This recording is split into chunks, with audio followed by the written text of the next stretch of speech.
हम आज किस मुआशरे में जिंदा हैं? हम अपनी बेटियों, बीवियों, बहनों को पर्दा करवा कर किसी हद तक इन जिनसी दरिंदों से तो बचा लें, बच्चों का क्या करें? क्या बच्चे भी नकाब लेके निकले? ये मुआशरा किस सिमत की तरफ जा रहा है कि बच्चों के ऊपर भी ये जिनसी दरिंदे हमला करते हैं? और मैं ये कहने में हक बजानब हूं कि इसके अंदर मदरसे के अगर कोई बंदा शामिल है तो ठीक है, हम इकरार करते हैं, उसको भी मीनारे पाकिस्तान के ऊपर सजा दो। लेकिन मेरी बहनों, मेरी बेटियों, अपने बच्चे की इस अंदाज में तरबियत करो कि उसको गुड और बैड टच का पता हो। क्या मतलब? आपने, आपका बच्चा छोटा भी है, उसको ये बताना है बेटा ये आपकी पर्सनल स्पेस है।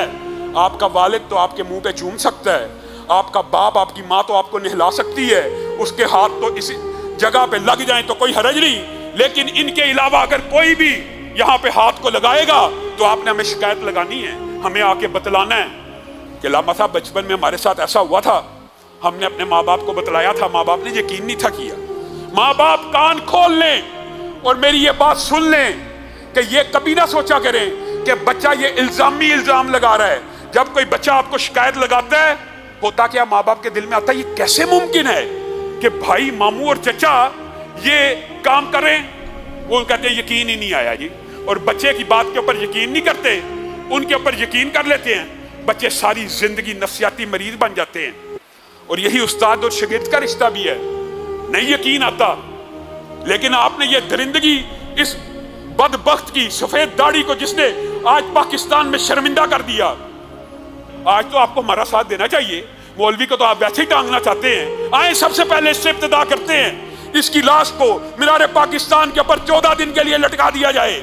आप हमारा साथ नहीं देंगे, आप इतने बदबख्त हैं। और आप में से बाद ऐसे खबीस हैं जो कहते हैं ज़ना बिल रज़ा अगर हो रहा है तो वो होते रहना चाहिए। अगर हम ज़ना बिल जबर को की मुजम्मत करते हैं तो हम ज़ना बिल रज़ा के ऊपर भी इसी सजा के कायल हैं, क्योंकि ये सजा मैंने नहीं गढ़ी, ये अल्लाह ने नाजिल की है, ये रसूलुल्लाह ने नाजिल की है। ये मुआशरे को पाक और साफ करने के लिए सदाएं हैं। ला तक़रबुज़्ज़िना, कुरान में कहीं नहीं आया ज़िना मत करो, कुरान में आया ज़िना के करीब भी मत जाओ। ये ज़िना के मुकदमे, ये ज़िना के दिबाचे, इनको भी रोकना चाहिए।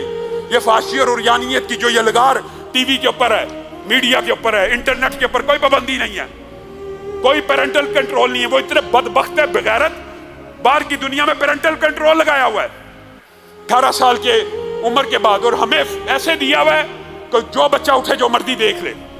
क्यों? आप अब क्या कहा जाए, औरत मार्च आपको याद है ना, गेज एंड लेस्बियंस के हकूक के नारे लगे थे ना, ट्रांसजेंडर की बात हुई थी ना, ये भी मुलव्वस हैं। क्यों? जब कोई बंदा ऐसा अमल करता है ना, जब हर बंदा उसकी मजम्मत कर रहा हो ना, वो कहता है यार ये वाकई अमल बुरा, कई मर्तबा इस्लाह भी हो जाती है। लेकिन जब कोई बंदा इस अमल का शिकार हो जाता है, इस बदअमली का शिकार हो जाता है, और बाद नारे लगाने वाले ये कहें कि गेइज्म और लेस्बियनिज्म भी इंसानी फितरत के मुताबिक है, तो फिर उनके दिल में ये बात आ जाती है, अच्छा ये कोई इतने चंबे की बात नहीं है, ये कोई इतनी बुरी बात नहीं है। ये नारे तो आपने मुआशरे में लगाए, और अभी भी मुझे डर है कि कहीं कोई गेज की हकूक की तंजीम खड़ी ना हो जाए इस मौलवी के हक में। आप ज़ना बिल रज़ा के अंदर तो जुराइम की सजा देने के कायल ही नहीं है। वीडियो के अंदर ज़ना बिल रज़ा हो रहा है, लेकिन एक मौलवी, मौलवियों का नुमाइंदा, एक तालिब इल्म आपके सामने कह रहा है इसको फांसी पे लटकाया जाए, क्योंकि हम ज़ना बिल जबर के अंदर भी सजाए मौत के कायल हैं और ज़ना बिल रज़ा के अंदर भी सजाए मौत के कायल हैं। और आपको हमारा साथ देना होगा।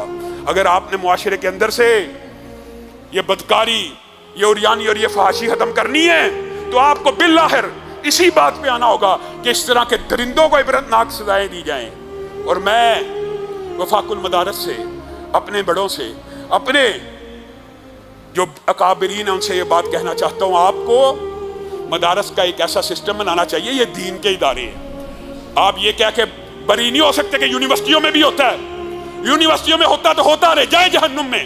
ये दीन के इदारे अल्लाह रसूल की बात सिखाने के लिए, यहाँ पे नहीं हो सकता और नहीं होना चाहिए। ये ज्यादा बड़ी जिम्मेदारी है। और बेशक इसने अगर मस्जिद में ये काम किया, मदरसे में ये काम किया, कुरान और हदीस की किताब हाथ में लेके ये काम किया, तो इसने सिर्फ ये अमल बद नहीं किया, बल्कि इसने तौहीन शाइरिल्लाह भी की है। और इसने इन मुकद्दस अल्लाह की चीजों के कोई एहतराम नहीं रखा, कोई इज्जत नहीं रखी।